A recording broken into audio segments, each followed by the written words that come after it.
as soon as this video is up on the internet, which clearly it is because you're watching it, I'm going to email Brian Stelter, and I'm going to include a link to the video, and I'm going to invite him on the channel for a good old-fashioned debate. So let's see if he responds. But one former TV news reporter to current TV news person talking about what he calls not freedom of speech, but freedom of reach, which he discussed in a recent monologue of his and a segment with a guest that discussed, well, what he calls it reducing information pollution, and specifically was targeting Fox News Channel and other right-wing news outlets, and said, we just need to get rid of the pollution so we have this healthy environment in which then we can debate the topics. But we got to get rid of the pollution. And he was showing pictures of blue skies and rolling fields of, well, the amber waves of grain, if you will. That we got to get rid of the pollution, then we can be in this healthy environment, and then we can have healthy discussions.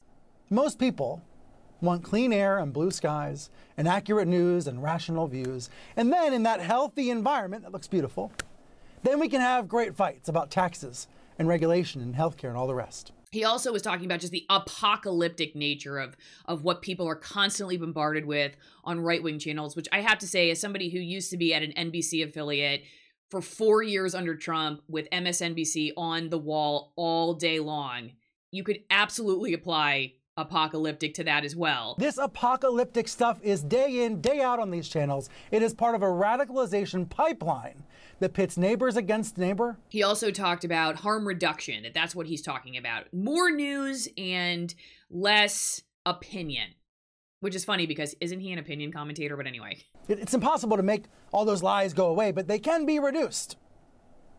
All right? Harm reduction. The other thing that was interesting is he has this guest on who talks about, well, hey, what about having your cable service provider remove this because it's harmful? And he's like, and by the way, I'm out in rural America and it's so sad out here because they just believe all these crazy things from watching right-wing television. And I have to say, as somebody who lives in rural America, this is not helping your pitch to get those folks to watch y'all. Well, Brian, I'm speaking to you right now from the family farm I grew up on in rural Oregon. And, I have a lot of pro-Trump friends here who are glued to Fox.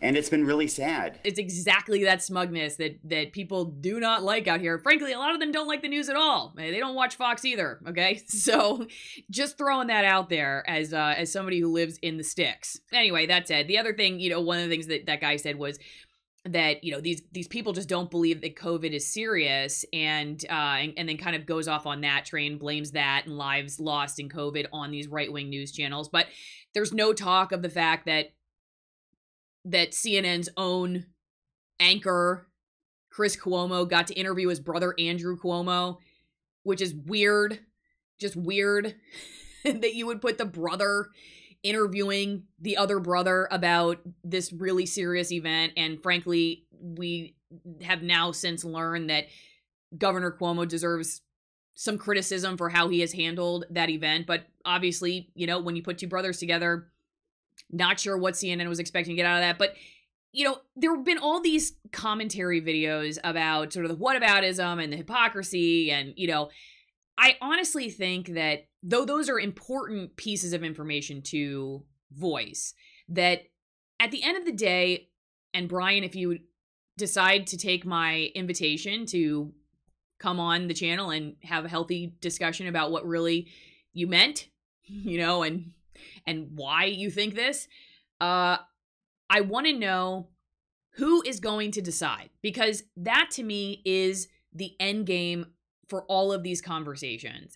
You can go back and forth and talk about, oh, CNN had Chris Cuomo interviewing his brother, or that they say, for instance, in this guest segment, Brian Stelter actually talks about Fox News being put on the sci-fi list for your cable provider, not next to MSNBC. So MSNBC deserves to be in news, but Fox should be in the sci-fi area. And frankly, I'm not here trying to defend right-wing media at all. I would like to see a lot less tribalism in news media. Part of the reason that I started talking about how the left and the right, especially the more extreme versions of the commentary worlds, skew reality. That's one of the reasons that I started talking about this on my channel. I have a video about the Chaz Chop in Seattle and how differently that was covered by Sean Hannity versus Rachel Maddow, and how different the perspectives are on what was going on.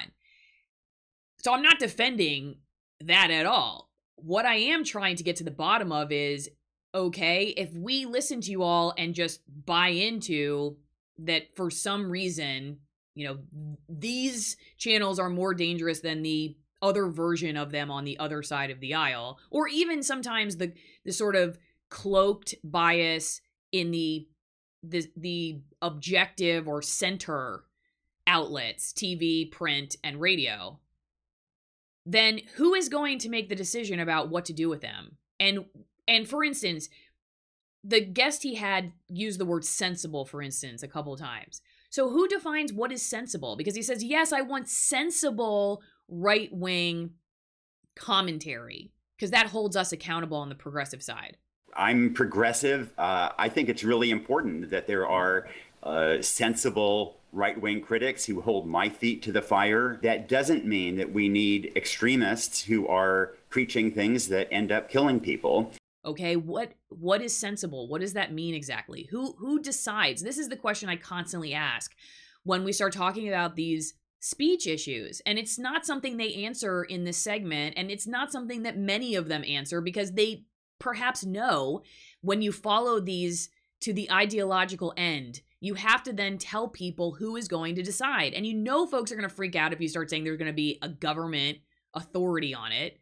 Or if you start saying Silicon Valley is going to decide, or what, Comcast is going to make a decision about what's sensible or not. Is that what we're actually asking here when we say that we should reduce the reach of a news outlet by, you know, moving them down to the sci-fi channel? So who at Comcast decides what's sci-fi and what's politically allowable as opinion, or even just a different talking point on the same topic?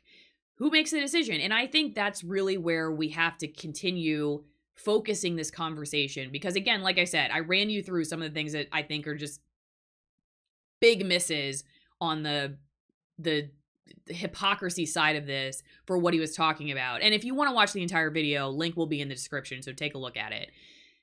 But I think you could go do that all day long, and people who have confirmation bias, which lines up with CNN, are going to agree.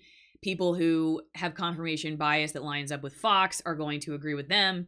And they're going to see one or the other as more or less dangerous based on what they already believe. So to argue to people, yeah, but they did this or they did that, to me, it's not going to matter ultimately to the audience, because the audience is going to give the benefit of the doubt to the news provider with whom they already agree. And they're going to easily jump on yeah, but that's more dangerous because whatever, because I don't believe that. That's how those conversations typically go, at least when I try to engage in them. So where I try to focus it is, okay, Stelter, I'll take you at your premise that we need to reduce pollution. Hey, I was an environmental reporter. I can talk to you about that. How do we do it? Who's going to be in charge? Who determines what is pollution and what's not? And so if you were to take that to the end, are there scientists who can tell you that this is news pollution or information pollution? Well, perhaps in some cases there, you know, when you're talking about research and whatnot. But to go back to some of the cases I've brought up related to COVID, for instance, there were whistleblower doctors at the beginning of the pandemic that were talking about ventilators and how patients were dying on ventilators. Well, they were speaking out against the majoritarian opinion. And so, you know, if you looked at what they were saying in relation to community guidelines policies on some of these social media platforms, they were out of line. So even when you're trying to talk like science, allowing for there to be a variety of debate and discussion as things are evolving, say with a novel virus, who gets to decide? Like, who gets to decide if those whistleblower doctors should have been allowed to talk? This is what I want to know. So, Brian, if you watched to this point in my video, I really appreciate it. I hope you will come on the channel and discuss and tell me who is going to be your gatekeeper. Is it going to be the government? Is it going to be Mark Zuckerberg or Jack Dorsey? Is it going to be Comcast? Is it going to be you? And and Jeff Zucker? Tell me. I would really like to know, because that's, I think, what we ultimately need to be talking about. Because if we're really going to say, okay, let's start making decisions about who's in and who's out, who's pollution and who's clean air, then we need to say who's going to be making those determinations, and we need to be really careful about who we're putting in that kind of position. So I'd like to know who you can put in that position that is omniscient enough or incorruptible enough to do it. And then let's talk from there. Okay? Anyway, if you're not Brian Stelter and you made it this far, thanks for watching. And leave him a comment, because maybe he'll see it. And you should tell him, Brian, definitely give Allison a chance. Come on the channel. She's nice. But either way, leave me a comment. Let me know what you think. Like, share. Don't forget to make sure you're subscribed. And I will see you all next time.